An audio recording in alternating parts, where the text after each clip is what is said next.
नमस्कार दोस्तों, मेरा नाम हिमांशु आनंद है और आज हम एक ऐसे रहस्य की बात करेंगे जिसने लाखों लोगों को हैरान कर दिया है, मंडेला इफेक्ट। सोचिए, आप एक बात इतने भरोसे के साथ याद करते हो कि बिल्कुल पक्का हो, और फिर किसी दिन पता चले कि जो आप याद कर रहे थे वो वास्तविकता से बिल्कुल अलग है। ऐसा होना सिर्फ आपकी शर्म की बात नहीं है, यह दुनिया भर के लाखों लोगों के साथ हुआ है। सबसे प्रसिद्ध उदाहरण है नेल्सन मंडेला की मौत। कई लोग पक्के शब्दों में कहते हैं कि उन्हें याद है कि नेल्सन मंडेला 1980 में या अर्ली 1990s में जेल में मर गया था और उसकी अंत्येष्टि बड़ी खबर बनी थी।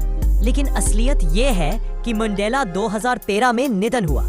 यह गड़बड़ी इतनी बड़ी थी कि लोगों ने इसे नाम दिया मंडेला इफेक्ट। और इससे जुड़े और भी अजीब अजीब उदाहरण हैं। बेरेनस्टाइन बेज।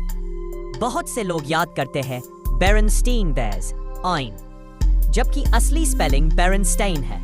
कई लोग मानते हैं कि मोनोपोली के मास्टर का नाम मोनोकल के साथ था, पर असल में मोनोपोली के मास्कॉट के पास मोनोकल कभी नहीं था।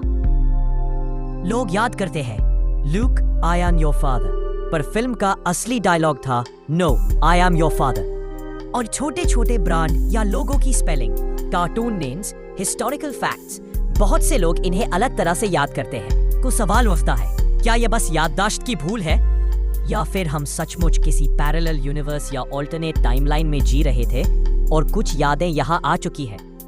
वैज्ञानिक और मनोवैज्ञानिक बताते हैं कि हमारी मेमोरी एक स्टैटिक रिकॉर्डर नहीं है, यह रिकंस्ट्रक्टिव होती है। यानी जब हम किसी घटना को याद करते हैं तो दिमाग उसे दोबारा बनाता है, और कई बार नई जानकारी, भावना या सुझाव उस याद में घुल मिल जाते हैं। इस प्रक्रिया को मेमोरी रिकंस्ट्रक्शन कहते हैं। एलिजाबेथ लॉफ्टस जैसे शोधकर्ताओं ने दिखाया कि कैसे लोगों की यादों में आंशिक बदलाव लाया जा सकता है, सिर्फ सवाल पूछने के तरीके से भी। यही कारण है कि कई आई विटनेस टेस्टिमनीज कोर्ट रूम में अनरिलायबल मानी जाती है। एक और महत्वपूर्ण कारण है कॉन्फैबुलेशन और मिस इन्फॉर्मेशन इफेक्ट।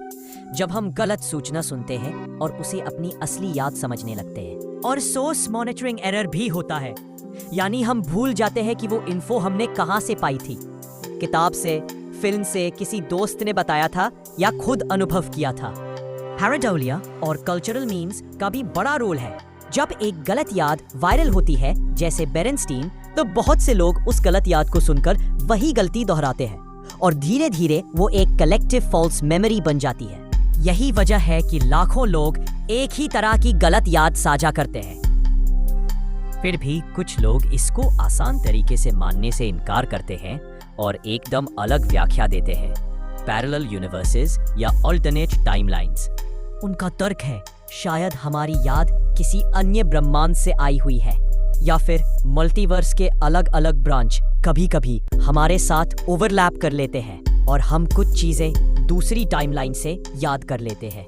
यह विचार आकर्षक है और साई-फाई में बेहद लोकप्रिय है, पर फिलहाल इसके पास मजबूत एम्पिरिकल प्रूफ नहीं है, यह स्पेक्युलेटिव ही है। तो क्या कहना सही होगा?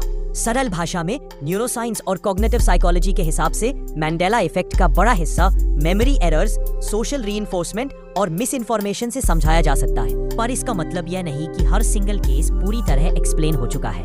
कुछ एग्जाम्पल्स इतने उलझे हुए लगते हैं कि वे सवाल जरूर उठाते हैं। एक और दिलचस्प पहलू, हमारा मीडिया और इंटरनेट। जब कोई छोटा सा गलत स्पेल्ड लोगो या मिसकोटेड लाइन वायरल होता है तो वह एरर तमाम लोगों तक पहुंच जाता है और कलेक्टिव मेमोरी बन जाती है।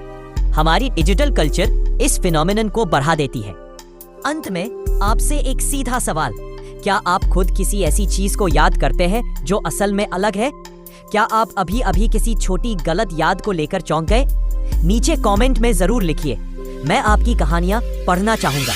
मंडेला इफेक्ट हमें एक बातें सिखाता है, हमारी यादें कितनी नाजुक है और कैसे समाज, मीडिया और हमारी खुद की दिमागी प्रक्रियाएं मिलकर वास्तविकता की एक अलग तस्वीर बना देती हैं। और हाँ, अगर आप ऐसी और रहस्यमयी चीजें सुनना चाहते हैं तो चैनल को सब्सक्राइब, लाइक और इस वीडियो को शेयर करना मत भूलिए। मिलते हैं अगले वीडियो में।